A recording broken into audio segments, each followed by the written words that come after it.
Welcome to the world's first straight talk Solarcast. This is your go-to podcast for answers about solar. Brought to you by Solar Harmonics in Northern California, who invite their customers to own their energy by purchasing a solar panel system for their home, business, or farm. Each episode, we discuss questions facing people making the decision to go solar. The solutions to your questions are given to you straight by one of the leading experts in the solar industry, Jamie Duran, president of Solar Harmonics. Feel free to search our library for answers to questions that you're facing when considering solar. And now, here's Adam Duran, our host with the questions, and Jamie Duran, our solar expert with Straight Talk Solarcast. Hello, Jamie. Hello, Adam. How's everything in the land of solar this week? More and more and more, which is great. More people, more people coming to us saying, "Oh my God, what do I do?" and all that kind of stuff. That's all great, and we're happy to help. Because I steer them to the podcast and say, "Yep, it's all right there." But this one is something new. Are you familiar with knob and tube electrical wiring? Knob. I know the word knob. I know the word tube, and I know electrical wiring, but altogether, no. Okay, so homes in the kind of in the 60s and below, they didn't have standard electric panels that we have today. So you have like circuit breakers and things like that, and wires that go to them and turn them on and off. But these are knobs essentially that are nailed into the framing of the house. And then a tube is like a porcelain tube that goes, kind of over the knob, and then it conducts electricity. What? And it's true. Wait, what? It is true. Okay. And the crazy part is that there are thousands and thousands of homes in older areas of the San Francisco Bay Area, and probably all over the country, but in California especially, that still have this electrical system. Because it works, and if it's not, it works until it doesn't, and then when it doesn't, oh boy, it's a mess, because the wire it will disintegrate essentially into your hand, and so it can get really crazy, and so home insurance companies are starting to look at homes that have the knob and tube wiring and saying, hey, we're not renewing because it's a major fire hazard to have this 80-year-old wiring in your house, and it's never been updated. And we run across this more than you would think, and it's pretty crazy because we have to essentially redo the wiring of the whole home and in order to go solar. The nice thing for a lot of these people that have it is if they go solar and we have to redo the electrical, then the electrical is now subject to the 30% tax credit. And so it's kind of a no-brainer time to look at solar. A lot of these homes are really old, so the roofs might need replacing. But I mean, you kind of got away from at least 50 years. So it might be time to get them both done. And but yeah, we're running into this quite a bit, and it is interesting that the home insurance company is starting to look at this and, as a potential fire hazard. And so people are getting not renewed. And then if somebody didn't even know about this, when we go to renew or file a permit, we have to upgrade. So it's kind of a mess. And a lot of times, the overhead power is fed, kind of from the power poles, and it goes into the home. It's called a masthead. And a lot of times we have to replace all of that as well. Not from the PG&E pole, but actually at the masthead. And then another thing that's relatively recent is a lot of the homes were built with the gas meter right below the main electric service panel where the PG&E meter is. Whoa. Yep. And PG&E all of a sudden decided, hey, you need to move one or the other. And it's actually easier to move the main electric service panel than it is to move the gas service. And so we have to relocate it, which means, kind of punching a hole somewhere at least 3 feet away. And a lot of times there's not really a great space for it. And so it can be a mess. And then we have to repair the hole that we left. And it's an expensive process. It generally involves PG&E, and it involves the city or the county. And it can be substantial cost-wise. Another crazy thing that we're running into, and a lot of people are saying we need to have the power lines underground in California because the overhead ones cause fires. Yeah, they burst into flames. Flames. Oh my God. However, it does mitigate the fire risk if the power line is underground.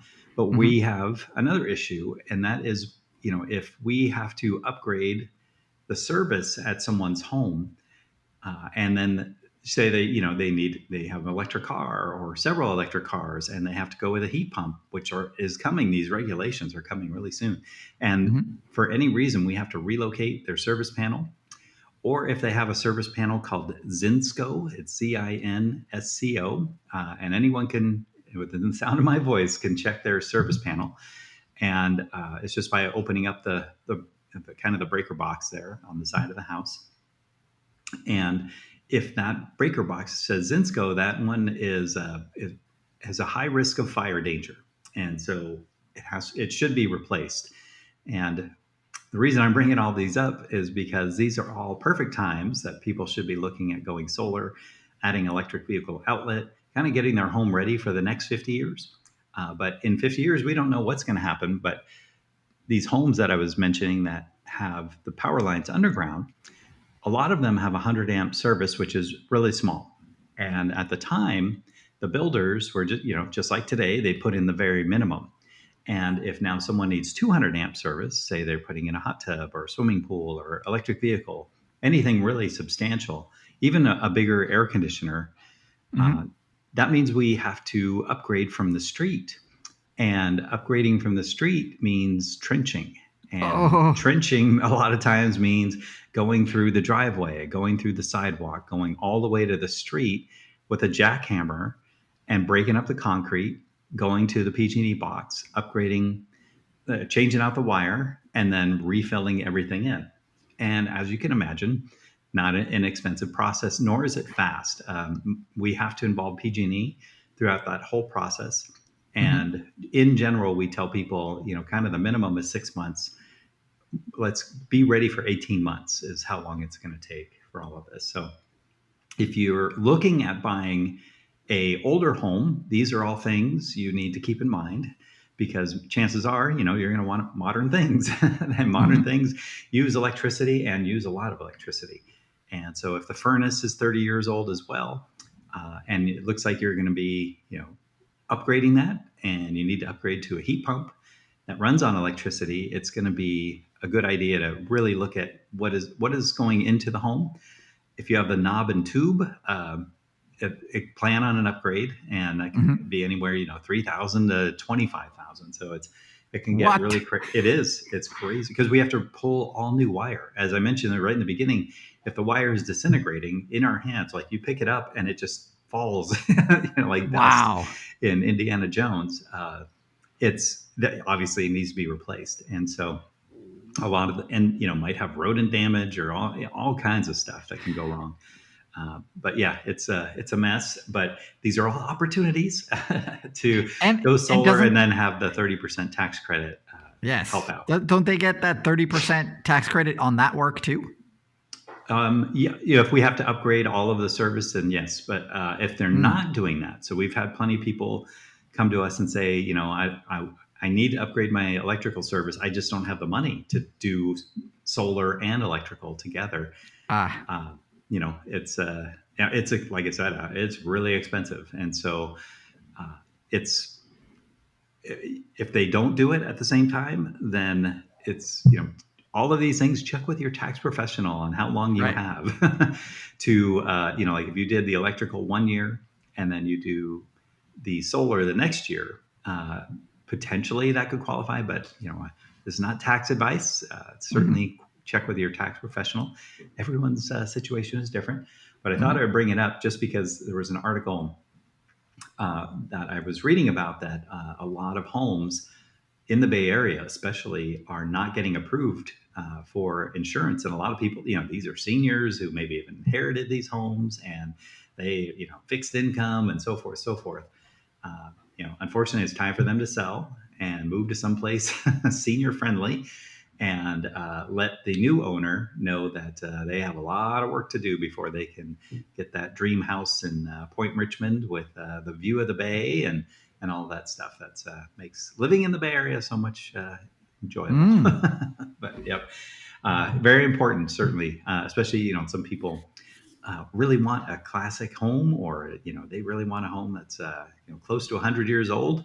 These are things to keep in mind, and going into those with a small budget, not a great plan, but you definitely have to plan to upgrade kind of all the foundational items of the home, kind of the infrastructure, and make sure that it is ready so you can use it and be able to have electric cars and hot tub, air conditioning, heater, all of these things that run on electricity now that need to be accounted for when you're considering a new home or even selling an older home.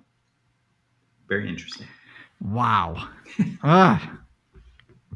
Good one, Jamie. Good one. Well, thank you very much. I thought I lost you there for a second. All right. We're going to... Okay. We're going to wrap it up there. Thank you for taking another few minutes out of your week to learn a little bit more about solar. Jamie's been doing this podcast for, I don't know. It feels like 8 years. I think that's a good number. It could be longer. It could be a little shorter. I don't know. It's a long time. So thank you very much, Jamie, for being such an amazing resource for people, especially people who haven't gone solar yet. This is a great podcast for them to listen to. If you have a question for Jamie for an upcoming episode, you can go to our Facebook page, Straight Talk Solarcast, send us a message through there. If you'd like to check out a library of our past episodes, go to solarharmonics.com, click on the podcast link at the top of the page, and you'll be taken to that library. Finally, if you have a friend considering going solar, this would be a great podcast to refer them to, because it will save them thousands upon thousands of dollars over the life of their system. And that is an amazing, great thing for your karma. So do it now. Until next time, everyone. See you. That's all for now. Thank you for listening to this episode of Straight Talk Solarcast with solar expert Jamie Duran. Join us each week for more answers to your solar questions. Speaking of questions, got some? Email us at solarcast@solarharmonics.com, and we'll be sure to give you an answer in an upcoming episode. This episode of Straight Talk Solarcast is brought to you by Solar Harmonics, the leading solar energy developer in Northern California, who invite you to own your energy. Visit them on the web at www.solarharmonics.com.